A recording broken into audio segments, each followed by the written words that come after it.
All right, so Trudeau had his butt handed to him. I'm all fine with that. For those of you who do not know, we call him Tampon Boy.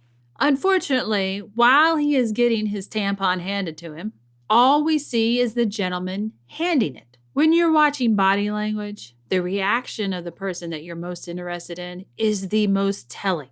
And we don't see that at all. Mr. Speaker, personne croit l'ami du chalet du Premier ministre et membre de la Fondation Trudeau, David Johnston, quand il essaie de camoufler la réalité de l'ingérence de Pékin pour supporter le Parti libéral et le Premier ministre pendant 10 ans.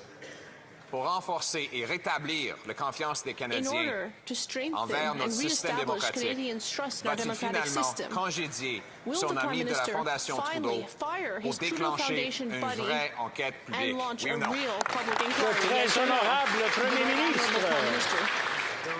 Le chef de l'opposition.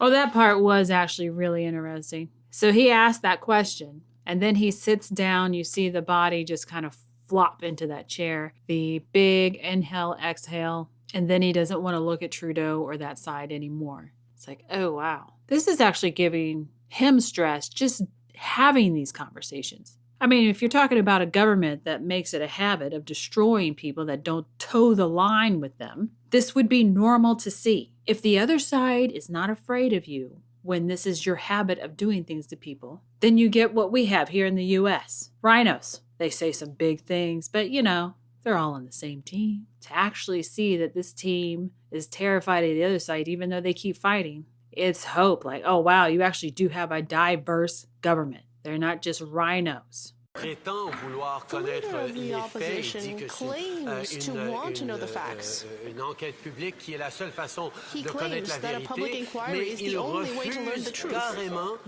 d'apprendre la vérité. Les services de renseignement lui offrent un briefing pour mettre à jour sur tous les faits, toute l'intelligence sous-jacente à cette préoccupation d'ingérence étrangère, et il refuse, il choisit l'ignorance pour pouvoir continuer ses attaques sans fondement sur notre ancien gouverneur général. L'honorable chef de l'opposition. It's really an all-in act with this guy. What he wants, what he says is, there's nothing to see here, so why don't you come into a dark room and see it, and then we'll commit you to an oath of secrecy so you can walk out and tell Canadians that you can't tell them anything at all. That's effectively what he's saying. We don't need more people to keep secrets. We need more people telling the truth. Why won't he launch a public inquiry to do that? The Right Honourable Prime Minister.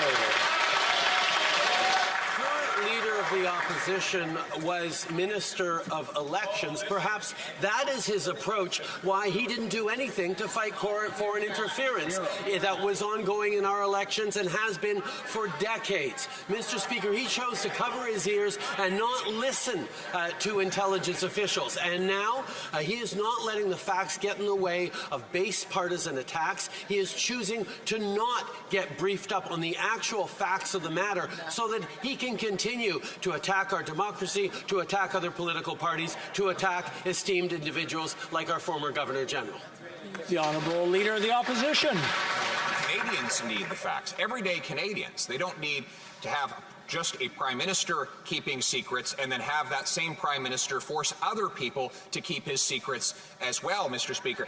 This Prime Minister said he admires the basic Chinese communist dictatorship. When will you realize that we live in Canada and you can't silence your critics? The Right Honourable Prime Minister. Mr. Speaker, the Leader of the Opposition is entitled to his opinions. He's just not entitled to his facts.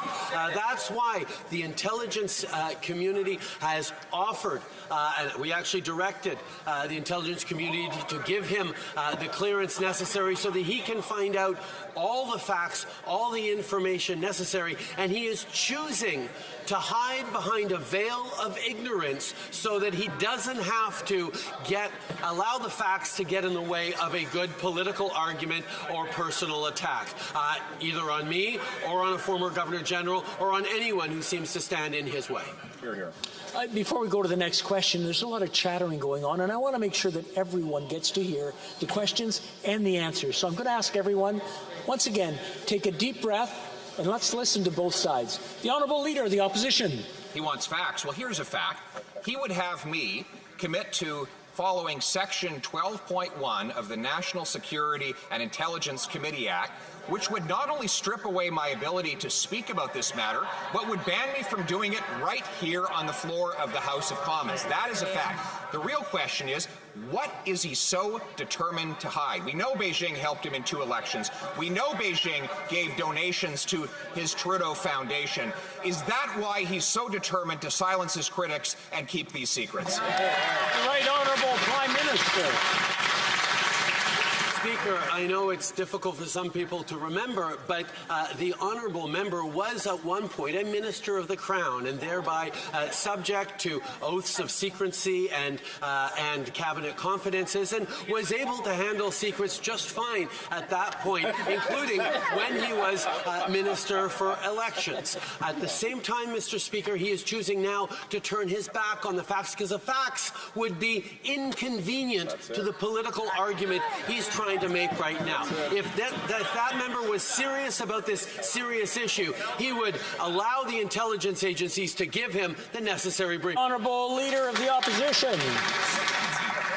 Il dit, il n'y a rien qui est caché. Mais je vous invite de regarder tout ce qui est caché. Et après ça, vous allez devant les médias pour dire je peux rien dire. Ça donnerait aucune autre information aux Canadiens, aux citoyens qui s'inquiètent du perte de l'indépendance de notre système démocratique. Donc, finalement, va-t-il arrêter de se cacher en arrière de son ami de la Fondation Trudeau et enfin déclencher une enquête publique? No, you didn't get to watch the sick burn because there was nothing to watch. What you did watch is that you found out your government is not just one giant system and that there is hope for Canada. If you like it, please share and subscribe. Thanks for watching.